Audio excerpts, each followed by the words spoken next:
আপনাদেরকে একটা বুদ্ধি শিখাই।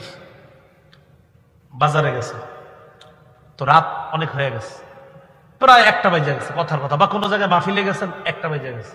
ঘটনাচক্রে আপনি এমন এলাকায় যাবেন মাহফিল থেকে, যেই এলাকার থেকে বেশি মানুষ মাহফিলে আসেনি, তো হঠাৎ দেখেন কি আপনি একা যাইতে হবে।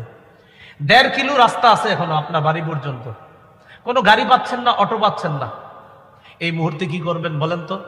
হাইটা যাবেন? বলেন পা ঝাড়ু দিয়ে, কি দিয়ে যেতে? পা ঝাড়ু দিয়ে যেতে হবে। পা ঝাড়ু না, পা ঝাড়ু দিয়ে যেতে হবে। এখন এই যে পা ঝাড়ু দিয়ে যাবেন, সেটার জন্য শক্তি খরচ হয়। হ্যাঁ, হাঁটতে কি শক্তি খরচ হয় না?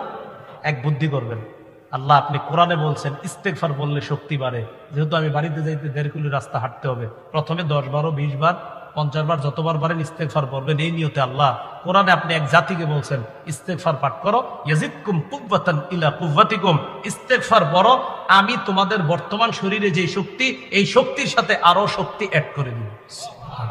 আল্লাহ আপনি কোরআনে বলছেন শক্তি বাড়ে ইস্তেগফারে, আমি ইস্তেগফার বললাম, এই যে হাঁটবো আমার শক্তি খরচ হবে, আপনি শক্তি অ্যাড করে দেবেন।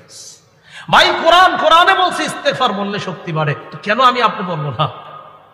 মা বোনরা কাপড় ধুইতেছে, শক্তি খরচ হইবে, বুদ্ধি দিয়ে দেন যে শক্তি খরচ হবে, তুমি কি করবা, খাটের উপরে গিয়ে হয়তো কি করে মা বোনরা যে ওহ ক্লান্ত হয়ে গেছি, এরা কি করে খাটের উপরে হয়তো আপনার যাওয়ার পরে রিমোটটা হাতে নিয়ে হয়তো কিছু করে, কথার কথা।